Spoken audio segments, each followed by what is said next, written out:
point out to the bad CGI. But there has been a lot of good and impressive CGI. Most people don't really talk about the good CGI because there isn't really anything to talk about.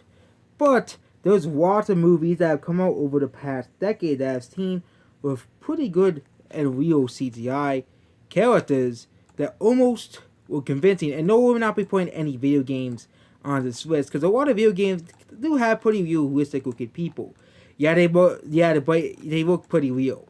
A lot of new modern video game characters. But today we're talking about movies, not video games. So, and yep, we'll be talking about movies from from the past decade and 2020 and 2021. So the 2010s, the CGI movies, and I think it is put animated movies. The first movie is the Godzilla and King Kong movies. So Godzilla, I'm going to be using the best examples. Godzilla King of Monsters and Godzilla vs. Kong. And yes, Godzilla vs. 2014 can also count as well. A lot of the entire MonsterVerse series of movies have pretty amazing CGI. For example, let's just use Godzilla vs. Kong for example.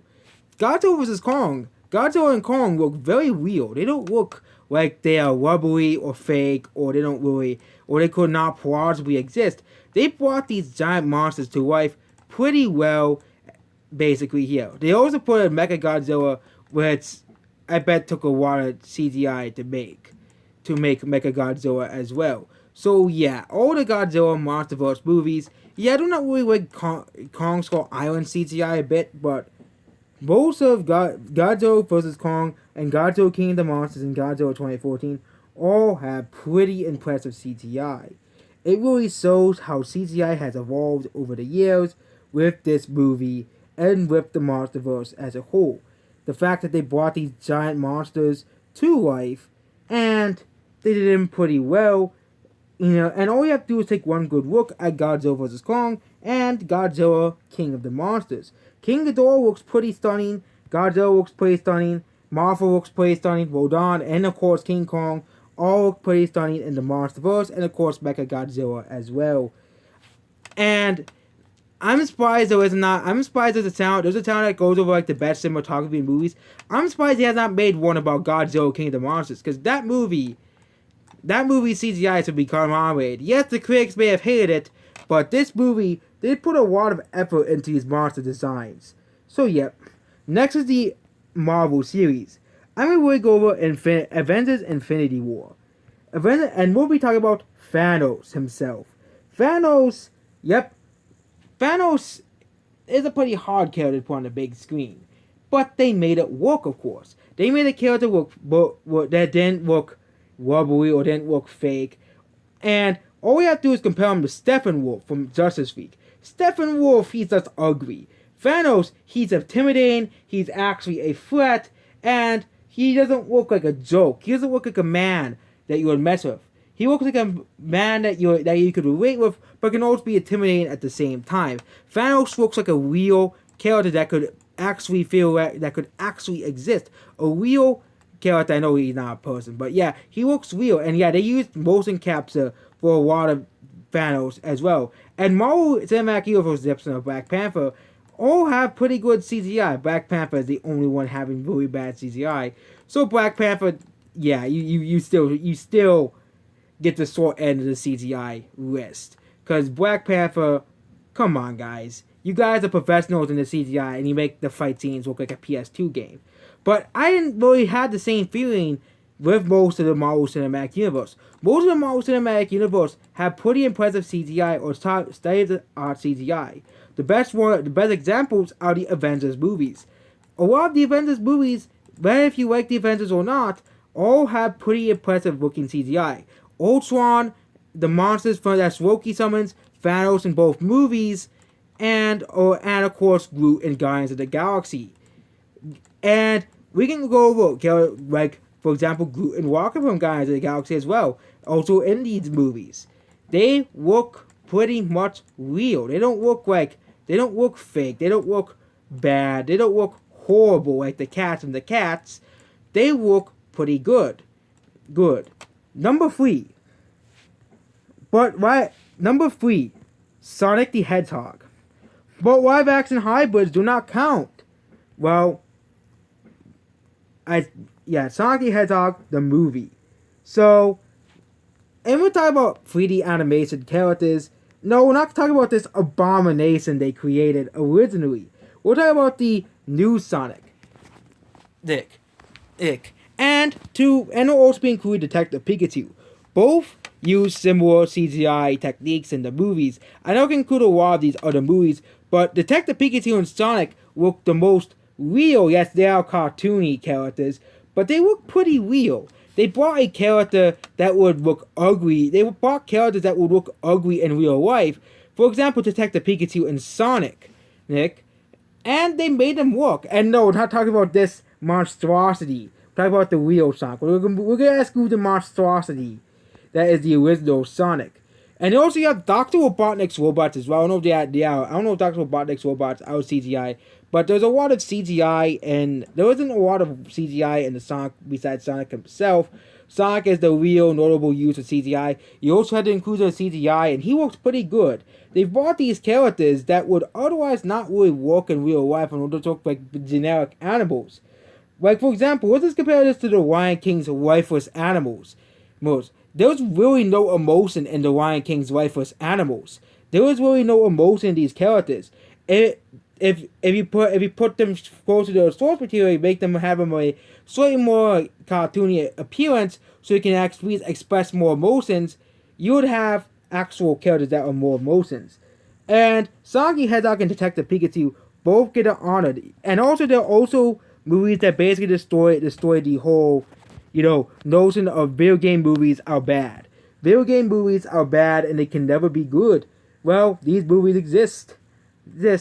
And yeah, Detective Pikachu looks pretty good in Detective Pikachu. All the Pokemon, which again, there's always memes about Pokemon in real life. They'll look ugly. There'll be uncanny valley. But I didn't really get that feel from Sonic. The new Sonic, not the old Sonic. And, of course, Detective Pikachu, which is how you should make a live-action Pokemon movie. You blend both the the cartoony anime style of Pokemon, and, of course, the realistic characters. I think they should do that with a Kirby movie. I think that would work pretty well for a Kirby movie as well, because you don't need to make Kirby look realistic. You can make them look like a cartoon character, or keep them close to the source material. The same thing can be said of anime adaptations. The next movie on the list is Rita. There was actually a list called The Evolution of CGI. And why wasn't Rita on this list? That's my real question. Why wasn't Rita on that list? Rita had some of the most impressive CGI I've ever seen in a movie. And again, this is coming on the year of movies like Godzilla King of the Monsters has, amazing looking CGI monsters walking around. I'm not gonna put the Lion King remake on the list, but because the Lion King remake, it doesn't know it's probably a story you can say, oh yeah, we can make realistic looking animals in computer. But, but again, the Lion King remake is not even a good movie. So why would we include the Lion King remake on this list? But Alita Battle Angel is a movie that is often overlooked. Even the Oscars overlooked this movie for some reason. Alita has a lot of pretty impressive looking CGI. For example, characters like Guriska in Japan and even Alita, and of course Alita herself, look pretty real. Yeah, some people don't like her eye size, but it's actually based off an anime. And they actually have a more reason why Rita's eyes are big. Unlike all the other animes, well, it's just an art style. They actually have more reason why Rita's eyes are bigger than humans because her eyes have adapted to the Martian climate. So you're really just expecting the series wars if you complain about her eye size. And they actually did tone down her eyes from the first trailer, where they made it just right. Well, it wasn't that like the original trailer. The original trailer really still looks better, miles better than the original Sonic trailer. But yeah, in terms of CGI, Alita is a masterpiece tiers of CGI movies. The next movie is the newest Star Wars movies. But say what you want about the newer Star Wars movies. I don't like the newer Star Wars movies, but you gotta give them credit for the CGI in the movies. I don't really like these new Star Wars movies that much, and I know a lot of people don't really like them that much. Especially people who like the original trilogy. But a lot of the CGI in these Star Wars movies are pretty good. They're not bad at all. Yep, we don't really like with this. We may not like the plot of newer Star Wars movies as put the Rise of Skywalker, but this could go with Rogue One, Solo, and of course Last Jedi and The Force Awakens. Because like with the MCU, Disney and Lucasfilm poured a lot of money in making these characters. They use old techniques with the new techniques, including we're using practical effects as well. Oh, and yet Star Wars, a lot of newer Star Wars movies are pretty good in terms of CGI. In terms of CGI, they would actually get an A plus in terms of CGI, because the CGI in the newer Star Wars movies, some of the scenes actually look pretty good.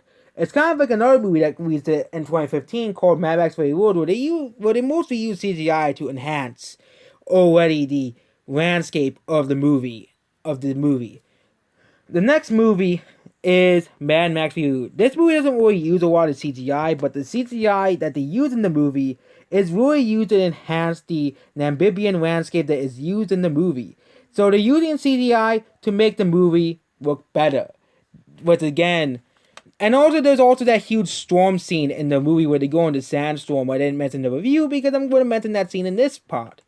That scene is just absolutely. It looks like in real sandstorm. It doesn't look fake at all. It looks real. And a lot of the CGI is really used to, enhance the entire movie, basically. And yeah, it's used to basically make the movie look a lot better than it really seems. It looks better in real life, basically. Where it's, yeah, that's all they did. They just used CGI to make the movie a bit look better, basically, which is good. But yeah, they even used CGI to basically enhance this movie.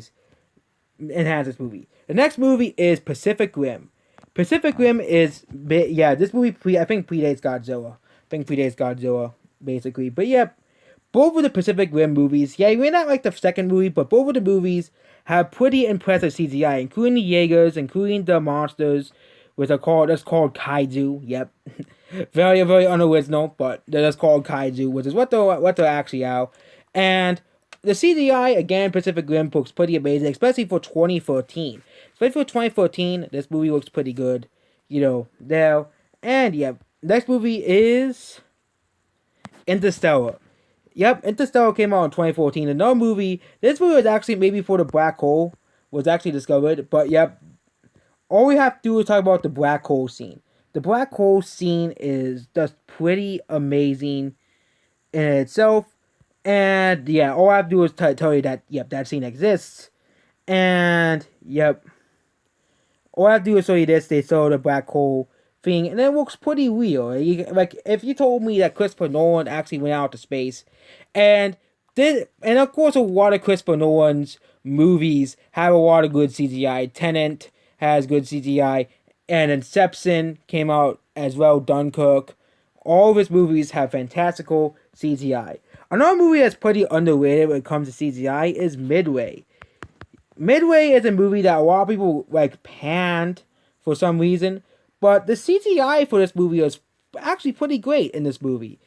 For example, a lot of the ships and stuff and the explosions and stuff, actually it looks like an actual war, and they made a lot of this movie with CGI. It looks like it doesn't look like, oh yeah, it looks like an actual war scene is going on. And like Dunkirk, as I mentioned in the Christopher Nolan movies, this movie actually has pretty impressive CGI. I don't know why people sat on it, hated this movie so much when it came to its CGI, but a lot of people criticize that CGI looked too fake. All you have to do is look at other movies that came out this year, such as the Cats movie, and yeah, this movie actually looked pretty good in terms of CGI. Sorry, the ships, the battles, where it's a lot of battles like CGI and stuff, there, and yep, there we go. Midway, and the next movie is Blade Runner 2049. This is the last movie we talked about for now. If you want me to make a part 2 and mention more movies of good CGI, you guys, of course, can request a lot of more movies. But Blade Runner is bad. Yeah, Blade Runner 2049 has amazing CGI. This movie is pretty much underrated. You know, it flopped at the box office sadly, and a lot of the CGI is good. Practical effects is good. And yeah, a lot of the practical effects in Blade Runner 2049. CGI, of course, is phenomenal. For example, a lot of like the scenes of like the fly and stuff, they're all pretty good as well. Oh yeah, we have forgot one more. Logan. Why Logan? Well, Logan, you know, that's because Logan, they basically, you know, had stuntmen and stuff here. I want to talk about this one as well. The last one I want to talk about. They basically, you know, put they basically CGI'd the face and head of Hugh Jackman onto stuntmen. It was pretty impressive. It looks pretty impressive, pretty amazing. It shows how far our technology has gone. Yeah. And of course, there's a lot more examples of good CGI. Yes, we have our examples of bad CGI. Justice League and Cats and just the DCEU in general having pretty bad and ugly looking CGI. But there was a lot of good movies of good looking CGI. It shows that the CGI is definitely evolving and changing. And yep, that's basically it in this video. Goodbye.